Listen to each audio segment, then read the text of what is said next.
will get through the uncertainty of a new administration in Washington. As I said, we've done this before. We've been through this. And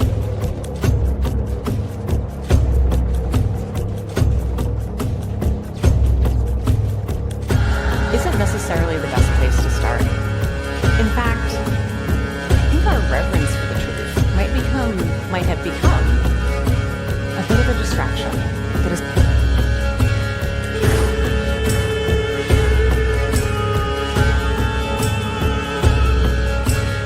You condemn white supremacy. And he fuddled around, didn't say anything. I said, how about the Proud Boys?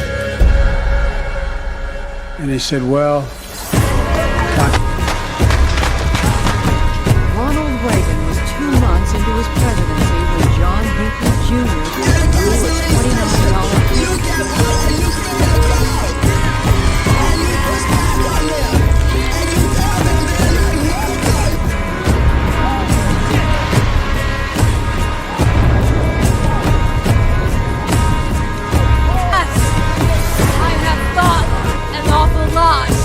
About blowing up the White House. If you want to really see something that said, take a look what happened. I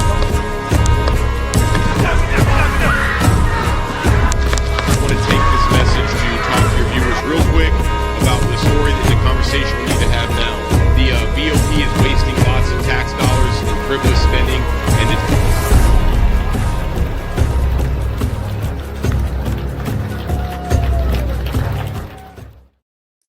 And we are live. Ladies and gentlemen, welcome to the American Rising. I am the host, Barry Ramey, with my co-host today, Enrique Tario. How you doing today, man?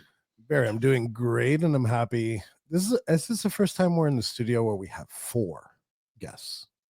Well, at least 4 that we want to have. Yeah, that's true. Yeah. The last one broke this screen over here. Yeah. This screen right here, I managed to aggravate the person in the middle of the interview. Right. And they slammed the mic on it and then walked away and then never paid for it. And blamed you. And blamed me for it. Right. That was a good episode. I mean, if you want to say a good episode, not for me. Well, one magically reappeared, so that's a good thing, you know, for that. All right. So who do we have here today? We have a very interesting and special guest today to tell her story. And before I really get into that, did you ever think in your lifetime that we as adults or American citizens would have to debate what the difference between a man and a woman is, or a boy or a girl? Like, in my time doing this, right? And I've been doing this for quite a long time. That wasn't in the purview, right? Like, you just talked about just like regular stuff, like, I don't know, the budget, how much money we're spending on things. Like, you didn't think that this culture was going to jump into like the political realm, and you never thought that the culture would go in that direction either. So yeah, it's brand new. and what bothers me is that somehow society has managed to drag children into this conversation and not allow them to just be children. Yeah. And we see that a lot with sports, women's sports, men's sports. It's my humble opinion that feminism through the 60s really just wanted equal pay for women and voting rights and stuff like that. And I don't think that I think that empowering women in sports was also part of that. But now you seem to have this dichotomy of feminists that want to degrade women's sports by allowing and supporting genetic men posing as women to compete with ladies. And I think that's a serious issue. But then you have another side of it. Isn't that counter to like the feminist movement? You know, it's counterproductive to, like, women should be praised for like their actions, but then like a man comes in, pretends she's a woman, pretend he's a woman. Like even that slip up tells you something. But I'm judging you. Yeah, I know you are. But it throws back, and you know what? It is a problem, but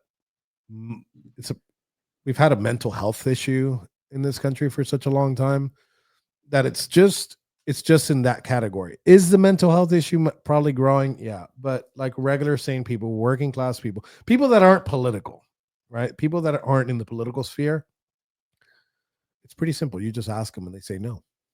Right. And we are currently living in a time where we have a serving Supreme Court justice that can't tell you what a woman is. But I do know somebody that does have a perspective of competition and sports and men and competing as women, and women that want to actually compete against men to further their competition. And we have one in the studio with us. And without any further ado, I'd like to bring to the stage Zoe. Zoe, how are you doing today? Good. And I'm glad you're here. You are a inspiring little young individual. You are fastly becoming a professional jiu-jitsu competitor. This is something that you love and you want to do with your life. Am I correct? Yes. What brings you to jiu-jitsu? Why did you choose jiu-jitsu as a sport for you? I don't know, but it's been fun for me. How Oh, you're doing good. How long have you been doing jiu-jitsu? 6 years. 6 years, and you're 11 years old now. How many competitions have you won? A lot. I don't even know how much, but a lot. That's a good kind of problem to have. Do you travel to do this? Yeah.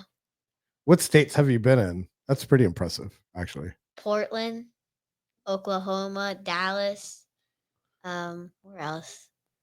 Atlanta, Vegas. And who's this gentleman next to you? My dad.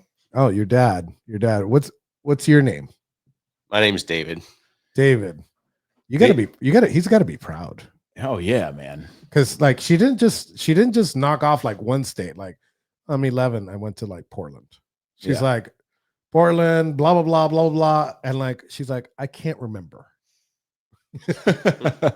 And David, you're a former you're a veteran. You're Marine Corps, once a Marine, always a Marine. So thank you for your service. Absolutely. And this is your daughter. How do you feel about her competing in jiu-jitsu, just as the sport as a whole? Like when you're out there and you're on the sidelines seeing her compete and fight, what's going through your mind as a father? At the beginning, it was a lot of nerves. Like, am I really sending my daughter out there to fight? At the beginning, it was mostly against boys, voluntarily, because there was no girls that competed around here. So the first few tournaments were against boys, where she did great. She didn't win at first, but took it in stride, kept wanting to compete, kept having to go against boys. As she progressed into the different, I guess, federations that she would compete in, the competition field opened up more, and there's more girls now where she can compete, obviously, against the girls. And if she wants to, she can step into the boys brackets, which she's done a few times and has done pretty good. She won silver out in Vegas against the boys last year. And it's been a while since she's gone against boys. She also wrestles, and that's 99%, 100% against the boys, where, I mean, they just pick her up, toss her around, she gets back up and keeps going. That's awesome. So let me real quick. So this started off with you. It was because there wasn't enough girls in your division, so you had to fight boys in order to keep your rank and to move up further in the ranking in jiu-jitsu and wrestling. So it wasn't something that you originally signed up for. You just had to do it because there wasn't enough girls to compete. Okay, that's pretty fascinating. So, but I have a question, and this question's for Dad. So she started when she was 5. Started when she was 4. 4. Yeah. So after she turned 4. So what made you say, you know what? Instead of putting her in like Girl Scouts or something like that, I'm gonna put her in like a combat sport. Well, when I'll go back before that, when me and my wife found out she was pregnant, at first I didn't care if it was a boy, girl, but then I thought to myself, man, it'd be something super cool to have a daughter who could hang and be a difference maker, not just be your regular run-of-the-mill girl where, oh, she's pretty, she must play with Barbies and this and that. Yeah. I wanted to daughter who hopefully could grow up, be a lot like her mom. I mean, her mom is amazing. Don't know where I'd be without her mom. She's strong, hard-headed. I definitely wouldn't mess with her. She So he's did laughing. jujitsu for a little bit, but if she follows in, her mom's footprints and footsteps and keeps her head down and continues, I'm gonna have that daughter either way. I'm proud of her. She trains 4 to 5 hours a day, sometimes 5 days a week, 6 days a week, travels, A's and B's at school. Oh wow. So I guess I got what I wanted. Sometimes it's a little bit more than I can handle, but I think hey. I think you're right about that. That's a good thing. That's a good thing, Zoe. So Zoe, You're welcome. now let me ask you something, Zoe, because I don't remember. Like I'm 40, right? I don't remember, and I'm undercutting it a little bit. I don't remember much. I remember things in spurts when I was 4 or 5, and I know this happens to a lot of us. Do you remember when you started? No, not really. No. No. What was your first like memory when you started doing this?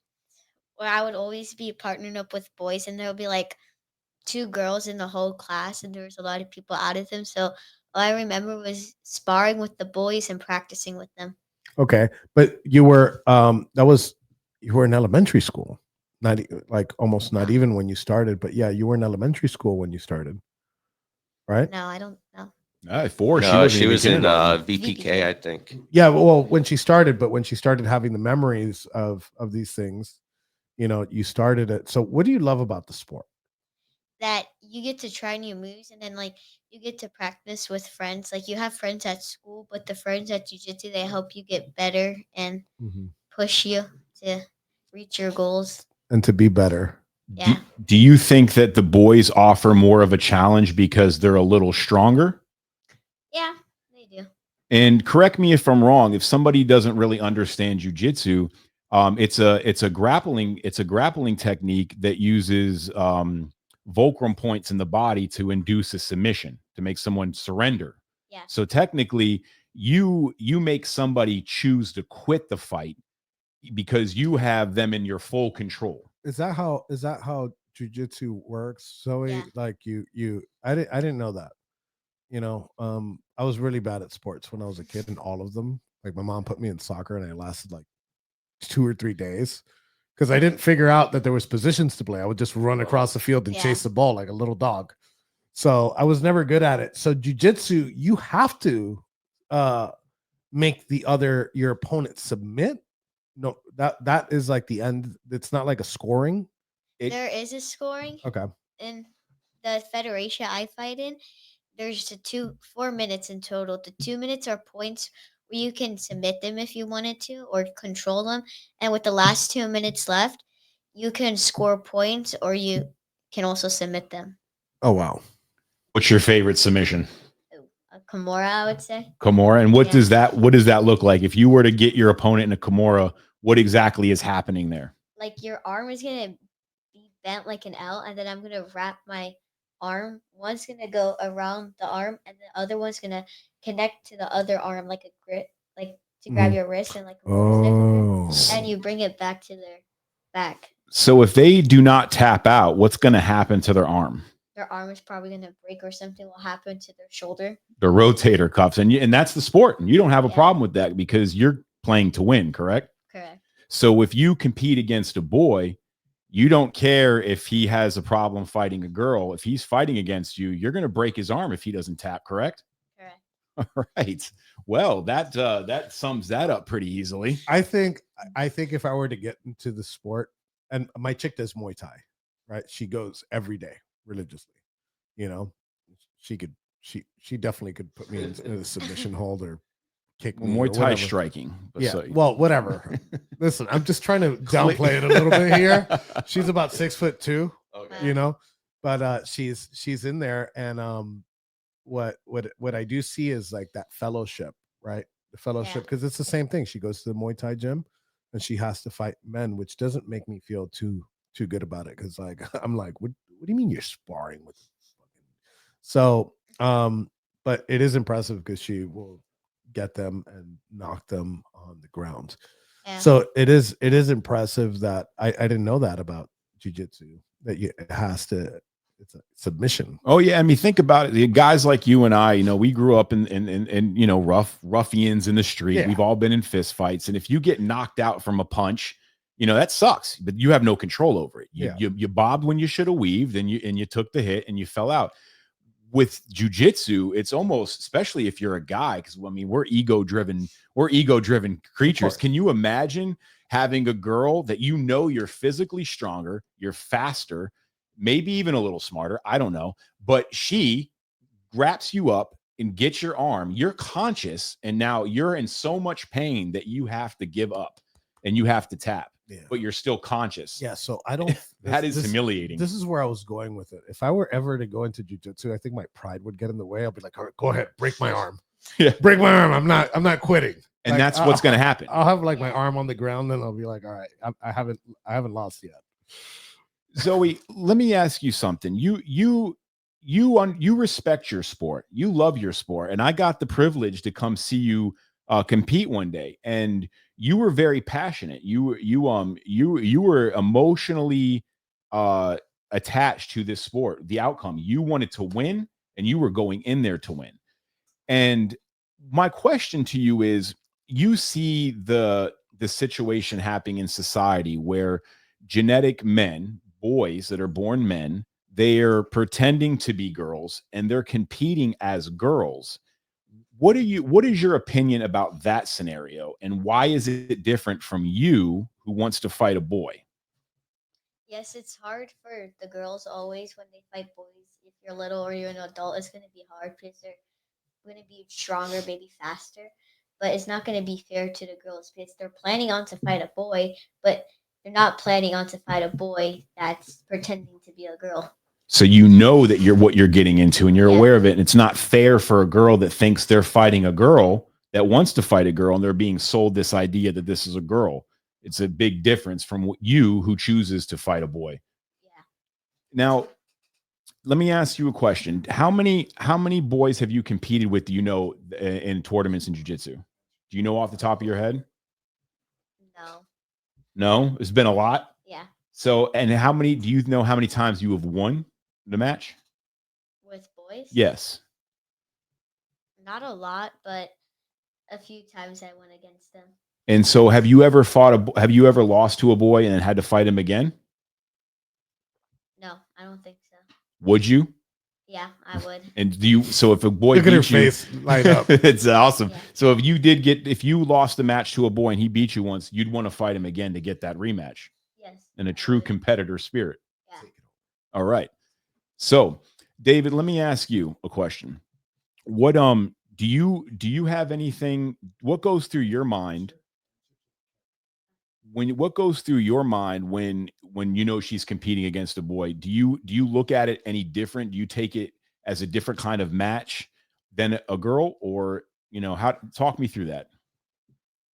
When it comes to her competing, I just take it. She's got to go out there and do her job. I mean, she's trained countless hours a day, years on end. She knows what she needs to do. When it comes to the boys, of course, I'm a little bit more hesitant. She's never had to go out there without her wanting to be out there to match up against boy, girl, whoever it may be on the mat. She's got a job to do when she's out there, and win or lose, I'm proud of her. I mean, like I said, going back to when we found out she was pregnant, I wanted a daughter who could beat the boys. You got one. I have a son who he's 2 years old, and I know it's going to happen, but it's going to be a humbling experience when, he gets his rear end handed to him by a girl like his sister. And, the world needs, needs strong women. They want to be treated equally. They work just as hard as the boys. She puts in, I mean, I don't know how she does it. I'm 46 in December, and I don't know how she trains the way she does and maintains the grades she does, but boys, girls, she's got a job to do, and 90% of the time she does it.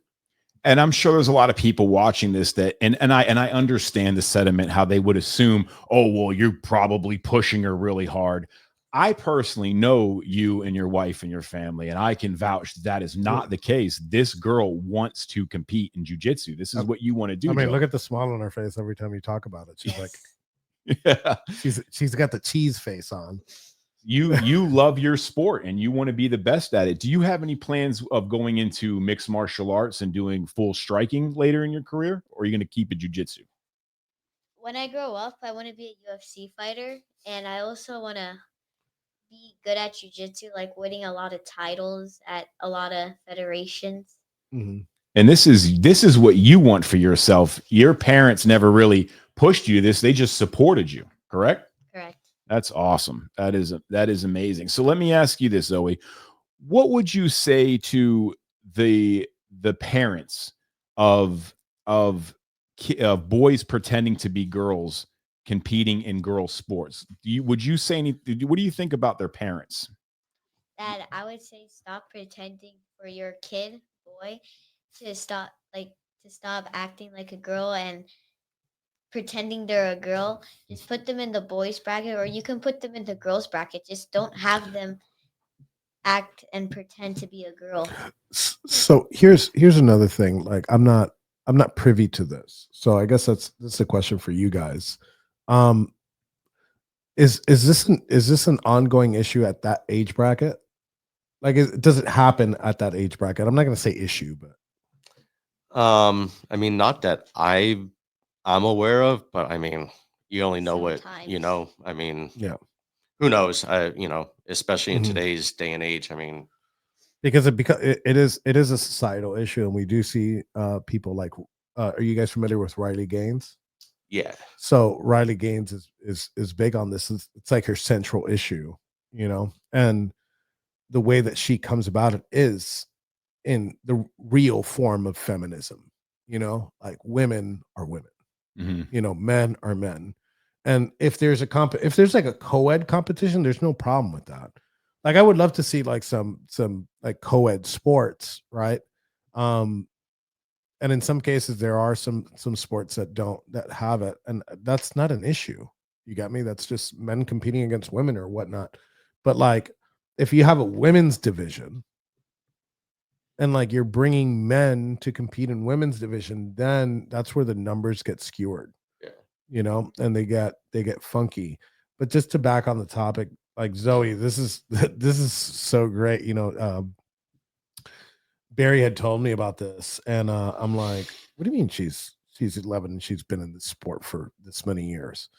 I'm like, and that's why one of my first questions to you guys was, do you guys travel to do this? Because that usually means that there's some proficiency in there. It's not just like, oh, I go after school and I do this. There is some proficiency there. There is like, there is a passion. There's also, and like, like you said, like people say, oh, do you go hard on them? Like in a way, yes, you do have to go hard on them because that's how you establish that, you gotta go ahead and be a parent, right? So, and that's where you create that passion for Zoe, and that's why she has it. So, yeah, I mean, definitely her parents, they're involved and they're active in her life, but there's a distinction between Zoe and John Benet Ramsey, whatever their parents were pushing her through, a lot of see the pageant parents. Yeah. The way that, I mean, it's borderline child abuse. Yeah. And that is not what's going on here. Zoe she loves this sport. I mean, when I got to go see her compete, this kid was, I mean, she was in there to win, and it was quite the sight.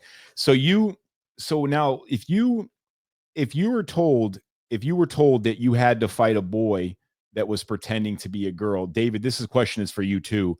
How would you address that situation? I would like to do it and prove to the boys that go fight in the boys bracket where like you belong, and where the girls fight the girls and the boys fight the boys. You kind of like put them in the submission in the what's that hold called? Kimura. You put them in the Kimura and be like, go play with the boys. Yeah. I'm not going to encourage this because I don't want to ever see you get disqualified. But like that would be one scenario where like you may have not felt the tap. You know, Yeah. that So happened. she's and I'm sorry to cut in here, but she's like, just show me my opponent. Like, Yeah. just whoever's on the Yeah. mat. I don't care who it is. you hear that, Dana White? Yes. You might have Dana White watching this show. I hope. But go ahead, give your opinion on. I don't know if you have to ask the question. but- Well, David, I mean, that was a brilliant answer, but David, how would you say to that? I mean, again, every match is left up to her. You want to So if you want to match up against her, then she's gonna bring it. Whether you're boy, girl, girl pretending to be a boy, boy pretending to be a girl, or whoever. I don't think she's ever turned down a match that has been thrown in front of us, and hope that she won't, because we always tell her there's no losing. It's you either win or you learn. You know, it's the way life is. You can't really lose. You just figure out your mistake and fix it and come back better. And if it ain't better the next time around, you got to work harder. And I always tell her, don't let anybody outwork you. And there's where, you presented the question to her and she's like, all right, whatever. Yeah. So to her, it's the passion for the sport, right? And then there's a bunch of people that want to damage that just to prove their point.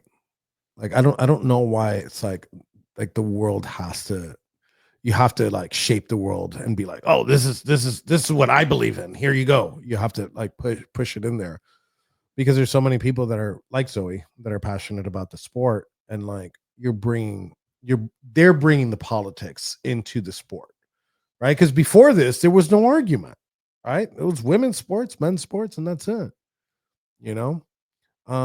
So it's them forcing that, and we've seen it in the Olympics, we've seen it everywhere. It's just not, it's not right. Yeah, David, did you get a chance to see that situation that just happened? I think it was the past Olympics in France, right? The boxer that was posing as a woman. There was a male that fought in the boxing and it actually did some serious damage. It was at France, right? France, yeah. Isn't it the husband of the prime minister of France, the French president? I think it actually has a lot I'm of sorry. I had to throw potential. that in there. We're gonna we'll ask Candace Owens. Apparently, she Bridget knows. Macron. Yeah. Yeah. Candace is getting sued by her, so she has. I'm trying to get sued by her too. This is great. Yeah, I mean, we'll just keep it going, because eventually, I think before the War Boy Studios ends, we're gonna get sued by everybody. So, we welcome all lawsuits. They can't sue an idea. Well, if they want to keep suing us, I'm going to have Zoe go handle our lightweight for us. We got War Boy Studios security guard. We'll send Zoe over. We'll be like, hey, there you go. You ever had your rotator cuff broken by an 11-year-old? Hold my beer. So going forward in your sport, Zoe, where do you see yourself going? Are you going to you're trying to get to nationals right now as we speak, right? And what does that look like? If you were to win nationals, what does that do for you? I would love to win nationals, and thank you for donating money to everybody that has donated. I would love to win, and if I win the nationals, I can go to trials a few months after, and I would be invited to ADCC Worlds, where they have it every 2 years. So it's going to be in 2026, or hopefully I'll be there and I'll win. That is awesome. And just do a side note, if people see scrolling on the bottom of the screen, you can help Zoe get to the nationals by donating to Venmo at Glenda Szura. You see it at the bottom scrolling there. Please take the time to send her a little bit of love, and let's get this kid to nationals. Yeah. So and it's like a direct cause, right? You're not donating to the Wounded Warrior Project where like 20%, like this money goes straight to Zoe. Yeah. Like every cent. And like when you put in, you see the results. So like if you guys go ahead and you put in $400, you know that you paid for the flights. Yeah. You know what you're putting in. But even if you could put in like $10, $15, but I encourage you guys to give those triple digits, because each one of those triple digits is a trip Zoe could take. And then later on, when Dana White calls you and puts you on the screen and you're fighting in the UFC, Yeah. like you guys that are watching can be like, hey, you know what? I helped put her there. Yeah. And we'll be in the audience because then we're going to be like, hey, we want you, now that you're rich and famous, you can give us all the money back. So. Yeah. And then you'll have Donald Trump in the audience too. Hopefully, she says, wow, this kid is being raised right. I don't just call me crazy. So David, what did you ever think that she would take it as seriously as she did? I mean, she's 11 years old and she's more enthusiastic about this than most people competing at a professional level at 21. You know, honestly, when it was first brought up to us from a friend of mine, I just asked him, what can I get her into? He's like, jiu-jitsu. And then week after, she was 4 years old. In a week, she started. She wanted to compete. Her first tournament, she lost. Asked her if she wanted to do it again. She lost. Kept wanting to do it. Went to a different location, kept training, kept getting better at a different one now. She still got it in her. Did I ever think I'd be traveling the country for this? Absolutely not. I thought, hey, it's jiu-jitsu. It's an inside sport. I don't have to sit outside, get eaten by mosquitoes. And, I had no clue about any of this 6 years ago. Had no idea that there was tournaments nationally. I had no idea that my daughter would be ranked 6th in the country for her age, 9 and 10-year-old, and 36 overall, from 17 down to 8, 9-year-old girls in the country. So it's been fun. I've seen more states in the past 4 years than I did in the 42 previous, and it's all because of her. I actually did not know how substantially she was ranked. That is incredible. That is awesome. So it's number 6 in the state. No, 6 in the country. 6 in the country. Wow, Zoe, that is incredible. Are you proud of yourself? Yes. You are? Good. Yeah. You should be. You definitely should be. Thank you. That is really awesome. And so in order to do that, you have no choice. You have to fight. She pretty much has to fight boys to get that ranking. Yes. That is incredible. That is incredible. Wow. 6th in the whole state. I mean, the country. Sorry, country. Sorry, country. I stripped twice. I put him stripped this child. Put him in the chokehold. Proper ranking. Yeah, this is how you teach people lessons. Well, we do have a philosophy here in the Warboy Studio that violence does solve problems. So obviously it does, and it also makes for great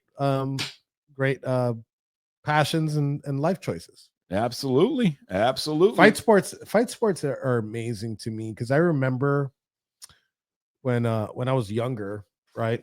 The UFC had just started, and like right before that, the only thing was like the blood sport, like the Thailand and things like that. And it wasn't here. Like all you had was like violence.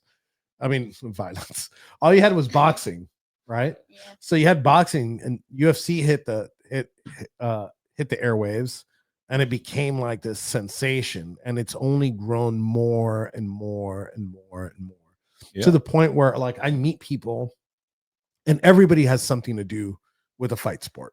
Everybody, everybody's tuning into it. Everybody, like I have 2 of my friends, right? Like personal friends outside of politics from middle school, and we have them over for barbecue all the time. And it's impossible to talk to them because they got their phone and they're like tuned in to like the latest fight, so it's such a big sport. And the fact that you're 6th in the country in that sport is impressive. And I'm also happy that you're a Florida resident. So you're repping the best state in the union on this. Yeah. I will say that, when you just pointed out the UFC and it coming into fruition back then, that was Royce Gracie that really made it come to light. Because back then when it started, they didn't have weight classes. People represented their technique and put it on full display. And Royce showed the world that you didn't need muscles and strength and crazy boxing and striking skills to win a fight. And he was taking on guys with 200 pounds over him. And that's, I think, what's unique about jiu-jitsu. is because if you are a very big, strong person, that could actually get you into trouble against somebody like Zoe, that knows how to fight off her back and knows how to use her limbs to trap your limbs and, well, break them. Have you ever injured somebody? No. Not yet. Not yet. It's because they tap in time, right? Yeah. Oh, good for them. That's smart. So moving forward, you're trying to go to nationals. You're raising the money to get there, and you've got a whole career ahead of you. What's the next step for you? I want to ask something about the nationals thing. So the next event that you guys are going to is a national. Yeah. How much money do you need to raise for that? I don't know. You Dad? can ask him. We have a fundraiser goal set to 2,500. I think we could help get to that. I think so too. All right, I think we might be able to get up there. I got a way that we can promote it. But if you're watching this, please, we're trying to help her get to nationals, and we're trying to be famous. We gotta when she walks in, we want to walk in behind her. Oh, Warboy Studio on her fight shorts, right there on the side. Yeah. So, but yeah, go ahead. I'm sorry. I just thought of it, and I'm like, wait, it's coming up. It's coming up. Yeah.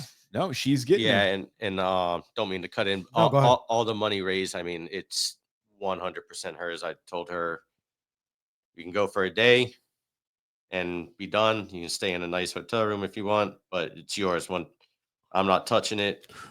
It's for you, for your trips, for your tournaments. So spend wisely and make these people proud. Maybe we can live there. There you go. At the jiu-jitsu tournament. That's dedication. Vegas. In Vegas. Wow. Okay. I hate Vegas. I just came from Vegas last week. Well, but you understand that she's not seeing Vegas for. She's not seeing Vegas. It's the MMA training hub of the country. Well, I go to Vegas, and it's a crappy place for me because like I don't bet. I'm like the worst person. Like I don't want to put money in the machine because I know I'm going to lose it. Yeah. So it's like hot. But for tournaments and stuff like that, yeah, that's where I guess I see the point. I think Randy Couture still has his training facility out there. There's a lot of big MMA schools out there. Yeah. So that just shows you that like our minds are tainted, and she's just a pure child that wants to compete in jiu-jitsu. That's the way we see Vegas. About a flight to Vegas, I was like, oh god. So going forward, Zoe, what is your Instagram? Share your Instagram list. Where can people follow you? Zoe Szura Jiu-Jitsu. Right there at the bottom, you see it scrolling. Oh, okay. Yeah. So Zoe, I got another question for you, more outside of the fight sports. Do you have any other hobbies? No. I like to draw a lot. You play video games?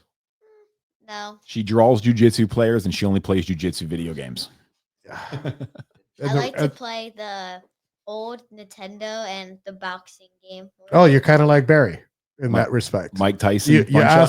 You asked Barry if he's ever played video games, and he like says some random video game from like the 90s that nobody ever. Jurassic Park. Jurassic Park. Sega I can't even Genesis. remember that. But that, and then just on a serious note about that, that's one of the reasons I ask is most people, you walked into the studio and we hung out a little bit before we started this podcast, right? And like the first thing I noticed, I'm like, she doesn't have a phone in her hand. She's not like glued to the phone, She actually left it in the car. Yeah. Yeah. What kid does that? And like that's why I asked the video game thing, because maybe she left it in the car, but like I'm like, okay, well, maybe she plays video games. And she's like, no. She's like, sometimes I like playing Nintendo. So she's not like sitting there Fortnite. She's not like in tune. You know what I'm saying? And that's a good thing. No, that's a great thing. That's awesome. So you said Nintendo, the boxing game. Is that Mike Tyson's Punch Out? Listen, he's trying to. Yeah, it's Mike Tyson's. Yeah. Zoe, I'm telling you, best game ever. I'm going to tell you what he's trying to do right now. He's trying to make himself look cool. He's like, oh, well, you know what? I play the same games. Yeah. Because I'm a gamer myself, and I play out like a lot of the new stuff. Mm-hmm. So he's right now, what he's trying to do is you can be like, oh, I play old stuff too. That's half true. That's half true. I was half doing that. Everything's a dig. Everything's a dig. Yeah. That's how we get down the War Boy Studios. But you like playing Mike Tyson's Punch Out? Is it because it's a fight game, or is it just the game itself? Game itself. Do Hard you- to play. I like it. So did you ever? Because I think It's very hard. They took Mike Tyson out of it, didn't they? After that, No. yeah, they did. They changed it to just Punch Out, and the end guy was Mr. Dream in the recreation. Yeah, and the recreate. Well, yeah, probably, but that's might be like a licensing thing. Mm-mm. So on there's 2 separate versions of that game. There was one with Mike Tyson, and then Mike Tyson got into some issues in the 90s, and they changed it to just Punch Out. Oh, I get And they it. took his character out at the end of the game. I get it. But it's a very difficult game. Yeah. It's retardedly difficult. Well, it was the algorithm. I remember King Hippo. That one's the belly punch, right? You just wait till he opens his mouth and keep hitting him in the belly. Yeah. Well, I don't know, man. I think this is cool. This is actually one of the coolest interviews I've done because it's different, right? Like Yeah. we're used to like doing like the politics. We're used to like doing that, and like we don't come out of the space. So Zoe, I got to thank you for taking us out of the space to get into like your world, Zoe's world. If there was anything else you want people to know about you and your career, and anything about you at all, what would you tell them? That I just want to win and get to my goals and hopefully reach them one day. And thank you for having me and donating all the money that I need to get to nationals. That's awesome. We're gonna help you get there. What would you say to other girls that may be thinking about becoming into jiu-jitsu or boxing or other sports? You have any advice for them? That you can do it. You just have to have the mindset that I want to go learn boxing or jiu-jitsu, whatever you want to do. You could do gymnastics, but you want to have the right mindset to win and hopefully reach your goals one day. So basically, if you're a lazy person, don't waste your time because it takes a lot of hard work to do what you do, huh? Yeah. I hear that. Yeah. Hey man, and Dad, like this has actually been an amazing experience. You raise them right. I have good help. That's all I can say. Shout out to I didn't Glenda. do this by myself at all. Yeah. No. I could tell when you were talking about Glenda. Glenda's your mom. Yeah, my wife Glenda. All right. Yeah. As soon as you were talking about Glenda, and she was like, "Oh yeah, Glenda does this," and she's like, "Yeah, yeah, mom." So, is she your daddy's girl? Is that like a? Yeah. Mostly dad. He's elbowing her. He's like, "You better." She's definitely a daddy's girl. Yeah. She gets on my nerves, but Yeah. do anything for her 1,000 times over. That's great, man. That's That's awesome. great. Yeah, this is what it looks like when you have a 2-parent household. Yeah. And you have 2 parents that love their children, that are involved, and these are the results that you get. You get well-rounded, great kids. So look, I'm on a personal experience thing. My parents divorced very early. I was Me too. I was probably like 5 or 6, but like they were both parents, right? They didn't get in an argument and they're like, "Oh no, you have them," blah blah blah. I would just jump around from house to house, and my dad would have me on the weekends. My mom would have me on some weekends, and I'd go to my grandfather's. So like I had the 2-parent home, even though they were separate, but it was a 2-parent home for a while. So like it's important to have both parents involved. And I think it statistically, you see better homes, better children, and then better adults eventually come from 2-parent homes. Yeah, I think that statistically speaking, most boys that disguise themselves as women and compete in girls' sports probably came from a single parent. I didn't even know you could disguise, but I've It's a seen terrible it. disguise. Yeah. But so going forward, everybody, you see Zoe's Instagram down here. Go ahead and give her a follow. Share her stuff. See her videos. It's all jiu-jitsu based. I think can we add a couple of videos at the end of this? Yeah, of course. And we'll throw some up there so you guys can check it out. And this is the foundation of America. This is when they say it takes a village. These are the types of stories that we want to celebrate and talk about, and highlight in our society, because this is what it looks like, not only when parenting is done right, But when children are allowed to be children, when children are allowed to compete and they're shown these sports and they're shown what it's like to win and lose and not given a participation trophy, what you have is the result is an 11-year-old girl that's number 6 in the entire country in her sport. So it's something to consider. Yeah. And Zoe, I want to thank you guys for joining us. Again, like, I can't say how amazing like this is, because it's I was expecting one thing, we get another, number 6 in the country, traveled all over the country to do so. I mean, and she went to Portland and won, which we, any time you get to we went to Portland too for a fight. It was kind of like a fight sport for us. We have a lot of history of fighting in Portland. So yeah. And I'm not. So obviously I said that I haven't picked up a fight sport, but like I used to do it when I had a problem with a friend of mine. We put gloves on, right. So we had a lot of backyard brawls. I mean, never anything professional, but I put them in submissions all the time. Backyard brawls is that a lot of people don't know this, but it's actually a underground cultural Miami thing. We have like a backyard brawling organization down here. Shout out to Kimbo Slice. Rest in peace, brother. I feel like that was a little bit of a dig, just a little bit. Cuban thing. You guys fight all the time.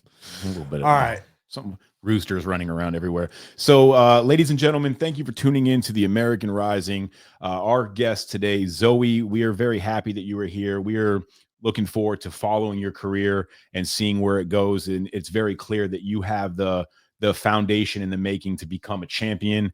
And so we are expecting that. And we should give her the closing statements here. Absolutely. So Zoe, close out the show for us. Tell everybody goodbye. Tell them where to follow you and tell them where to donate. Donate on Glenda Zero on Venmo in the, I don't know how to say in the bottom. Just say in the bottom. The bottom. And thank you for having me on the show today. And thank you to the people that have donated. And my Instagram page is Zoe Zero Jiu-Jitsu. All right. And with that, we are gone.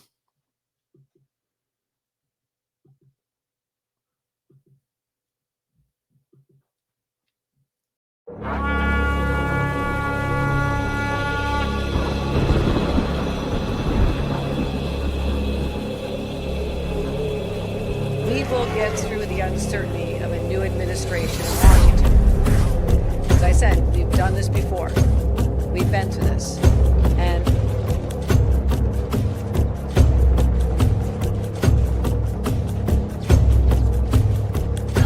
isn't necessarily the best place to start.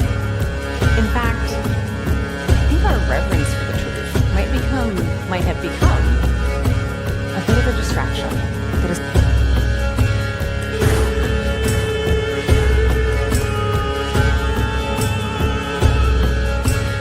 You condemn white supremacy. And he fuddled around, didn't say anything. I said, how about the Proud Boys?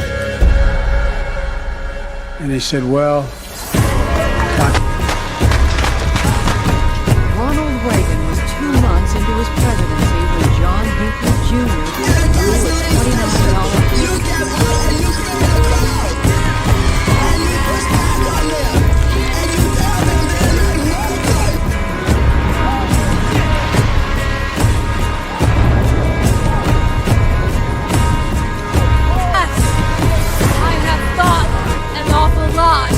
about blowing up the White House. If you want to really see something that said, take a look what happened. I want to take this message to talk to your viewers real quick about the story, the conversation